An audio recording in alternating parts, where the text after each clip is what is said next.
সাবধানে নামতে হবে।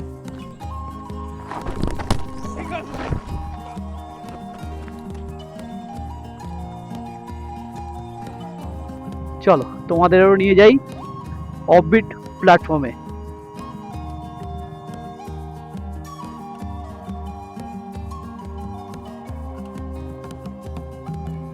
তো এখানে এতগুলো মন্দির রয়েছে, এই বিষ্ণুপুর জায়গাটিকে মন্দির নগরী বলা হয়। তো ভিডিওটা শেষ করা হয়ে গেছিল, কিন্তু শেষ একটা আপডেট দেওয়ার জন্য আমি আবার ভিডিওটাকে চালু করলাম। তো বিষ্ণুপুর মন্দির এখান থেকে আর 5 কিলোমিটার বাকি, আর তার সাথে এরকম সুন্দর রাস্তা, চারিদিকে শুধু শাল গাছে ভর্তি, আর এর মাঝখান থেকেই আমরা চলে যাচ্ছি বিষ্ণুপুরের মন্দিরের উদ্দেশ্যে। কপাল থাকলে এখানে বন্য পশুরও দেখা হয়ে যেতে পারে, কিন্তু আমি একদমই রেকমেন্ড করবো না রাত্রিবেলা এইসব রাস্তা দিয়ে যাতায়াত না করারই আমি রেকমেন্ড করব। এই রাস্তা দিয়ে যত দিনের বেলা যাওয়া যায় তত ভালো। তো আমরা এখন এসে পৌঁছেছি বিরসা মুন্ডা হল, যেটা একটা পরিত্যক্ত রেল স্টেশন, যে স্টেশনে মোটামুটি গাড়ি কোনো সময় আর দাঁড়ায় না। তো গাড়ি নিয়ে আমরা চলে যাবো এবার সেই অফবিট প্ল্যাটফর্মে। চলো তোমাদেরও নিয়ে যাই অফবিট প্ল্যাটফর্মে। এই সেই পরিত্যক্ত রেল স্টেশন। তো নিজের গাড়ি নিয়ে আসলে বুঝতেই পারছো বন্ধুরা কি লেভেলের মজা করা যায়, কিরকম অ্যাডভেঞ্চার করা যায়। একটা পরিত্যক্ত রেল স্টেশনে আমরা বাইক চালাচ্ছি, যেখানে না দাঁড়ায় কোনো গাড়ি, না কোনো মানুষ আছে, না কোনো টিকিট কাউন্টার আছে, না কিছু আছে, আর দুধারে শুধু শাল গাছ আর শাল গাছ আর লাল মাটির রাস্তা। তো বিষ্ণুপুর মন্দিরে যেতে গিয়েই আমরা পেয়ে গেলাম বিষ্ণুপুর লেক।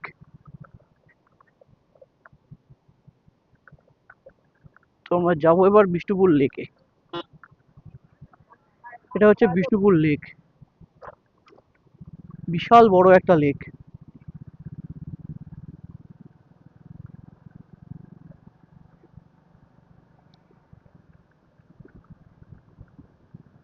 ওয়াও,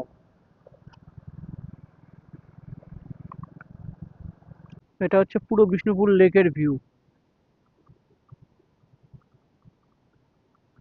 আর যদি কেউ চাও যে বোটিং করবে, ওই পারে বোটিং করারও জায়গা রয়েছে। বেশ সুন্দর একটা লেক। তো এটা আমাদের ঘোরার লিস্টে ছিল না, কিন্তু পেয়ে গেলাম। আমরা পৌঁছে গেলাম রাসমঞ্চে। এখানে টিকিট মাথাপিছু 50 টাকা, যেখানে 3টে মন্দির পরপর আপনি ভিজিট করতে পারবেন, যার মধ্যে আপনারা দেখতে পাবেন রাসমঞ্চ, জোড়বাংলো ও শ্যামরাই মন্দির।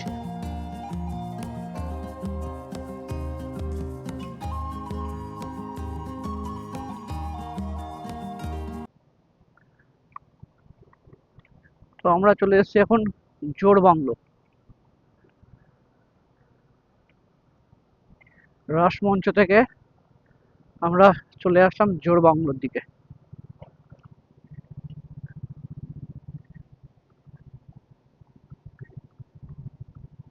সবই এখানে টেরাকোটার মন্দির, আর এখানে প্রচুর হস্তশিল্প পাওয়া যায়, হস্তশিল্পের অনেক জিনিস পাওয়া যায়।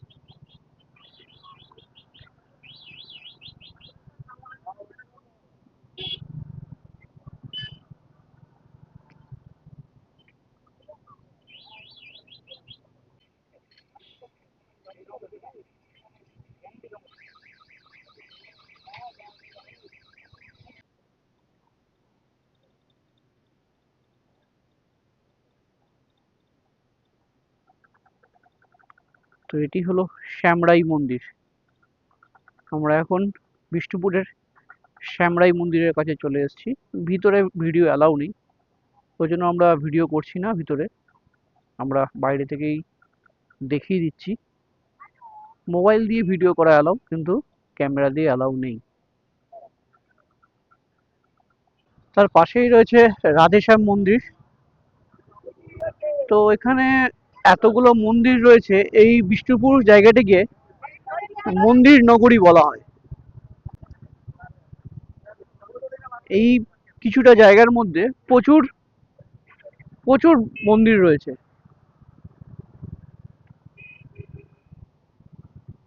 যা হয়তো পায়ে হেঁটে দেখা সম্ভব নয়, কিন্তু একটা টোটো ভাড়া করলেই আপনারা দেখতে পারবেন অজস্র মন্দির।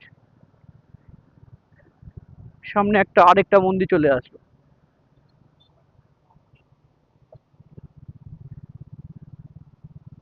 সামনে একটা দুর্গর মতন দেখতে পাচ্ছি গেট, আর সবের হিস্ট্রি এখানে লেখা রয়েছে।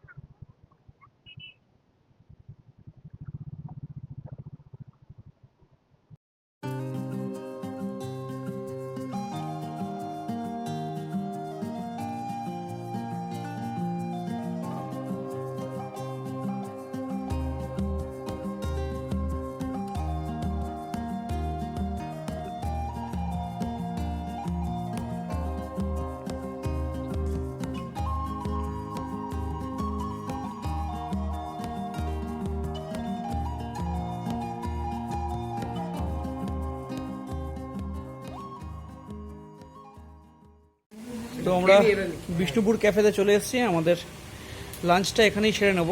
তো খাবারে দেখিয়ে দিই কী কী আছে। ভাত, ডাল, দুটো সবজি, পাঁপড়, চাটনি, চিকেন। ঠিক আছে।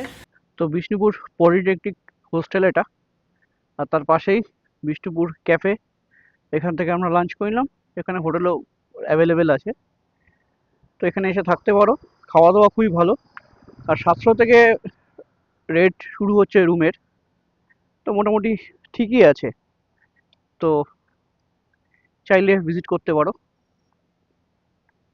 তো আমাদের নেক্সট ডেস্টিনেশন হলো গনগনি। তো গড়বেতা এটা।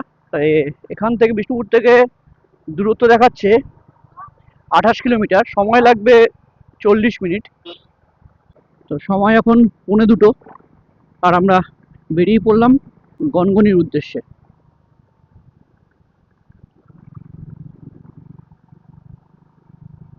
এখানে আছে পোড়ামাটির হাট, সেখানে প্রচুর মাটির শিল্প, অনেক কিছু পেয়ে যাবে এখান থেকে। তো বিষ্ণুপুরের একদিনের ট্রিপ অনুযায়ী বিষ্ণুপুর ভালো জায়গা। যাদের একদিনে ঘুরে ফিরে যাওয়া ইচ্ছা, যে কলকাতা থেকে বেশি দূর যাব না, মোটামুটি 117, এদিকে হচ্ছে 20-30 কিলোমিটারের মধ্যেই সব কিছু রয়েছে, বেশি ঘুরতে হবে না।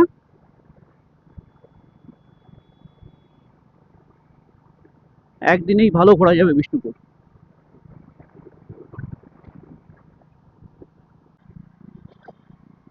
তো আমরা এখন সীতাবতী সেতু পার করছি, প্রচুর চড় এখানে। আর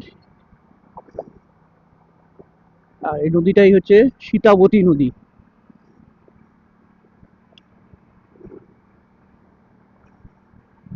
বিষ্ণুপুর থেকে আমরা প্রায় 28 কিলোমিটার চলে এসেছি, আর এই ডান দিক দিয়ে চলে যেতে হবে গনগনির দিকে।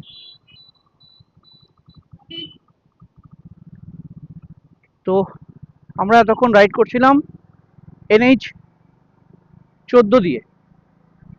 NH-14 রাস্তাটা খুবই ভালো ছিল, খুব ভালো থাকার জন্য আমরা খুব তাড়াতাড়ি চলে আসতে পেরেছি। এখন বাজে 2:30, আর আমরা গড়বেতা থানা থেকে পাস করছি, আর কিছুটা গেলেই গনগনি।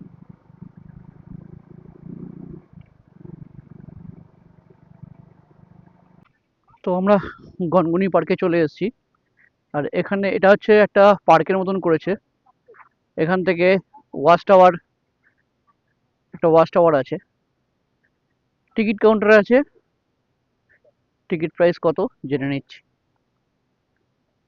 তো টিকিট 5 টাকা করে। তো দেখছি আগে আগে নিচটা যাই। নিচে খুব সুন্দর একটা জায়গা আছে, তোমাদের দেখাবো চলো। তো উপর থেকে আমরা আবার হেঁটে হেঁটে নিচে নেমে এসেছি এতটা। তো তোমাদের কিছু এটা ভালো জিনিস দেখাতে যাচ্ছি, চলো।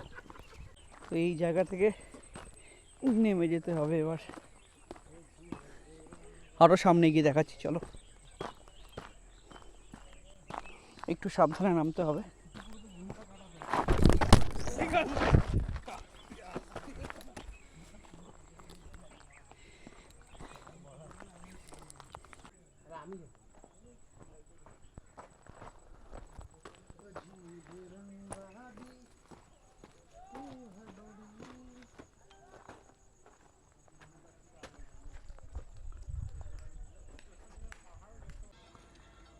এটা হলো প্রকৃতির সৃষ্টি, অসাধারণ একটা প্রকৃতির সৃষ্টিতে এরকম তৈরি হয়েছে।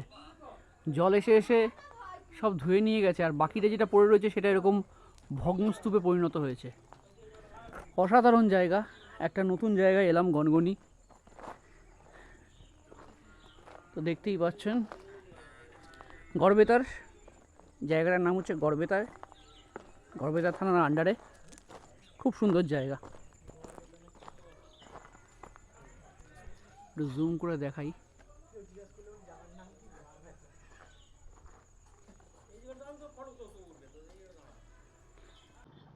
তো সময় এখন 3:35 আর আমরা বেরিয়ে যাচ্ছি গনগনি থেকে।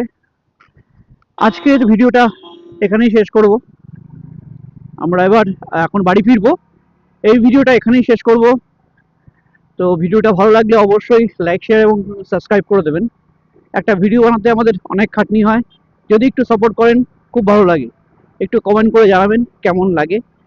আর চেষ্টা করব লাস্টে বলে দেওয়ার যে যাওয়ার পথটা কেমন ছিল, কারণ আমরা তারকেশ্বর হয়ে, আরামবাগ থেকে আমরা তারকেশ্বর হয়ে ফিরবো।